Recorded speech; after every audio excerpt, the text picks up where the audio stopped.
নমস্কার বন্ধুরা, তোমরা সবাই কেমন আছো? আশা করি ভালোই আছো। তো জামাই ষষ্ঠীতে এত খাবার খাওয়া হয়েছে, খুব ভারী ভারী। তো এখন আর এত কিছু বেশি খেতে ভালো লাগছে না, তাই সকালে আমরা সবাই একটু হালকা খাবো সবাই ঠিক করলাম। তো সবাই আজকে ঠিক করলাম তো হালকা তো খাবো, তো হালকার মধ্যে আমরা কি খেতে পারি। তো সবাই বললো যে আজকে তাহলে স্যান্ডউইচ খাওয়া হোক। তো দেখো, তাই স্যান্ডউইচের জন্যই সবাই রাজি হলো যে স্যান্ডউইচই খাবো। তো তাই হচ্ছে, সকালে আমরা সব স্যান্ডউইচ বানাবার জন্য সবাই 3 বোনেই একসাথে লেগে পড়েছি। তো স্যান্ডউইচ হলে সব একসাথে খাবো। স্যান্ডউইচটা আসলে দু রকমভাবে করা হয়েছে। প্রথমে দেখতে পাচ্ছ এমন করে নিলাম, গোল গোল শসা কেটে পেঁয়াজ দিয়ে করেছিলাম, আলু ডিম দিয়েছিলাম।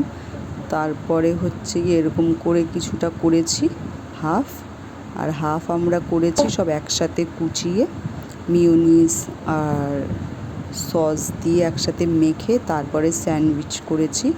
তো দু রকমই করা হলো, দু রকমই সবাই খেয়েছে। তো খেতে খুবই ভালো হয়েছে। তো তোমরা বললো ভিডিওটা কেমন লাগলো। আজকের ভিডিও অবধি, ধন্যবাদ।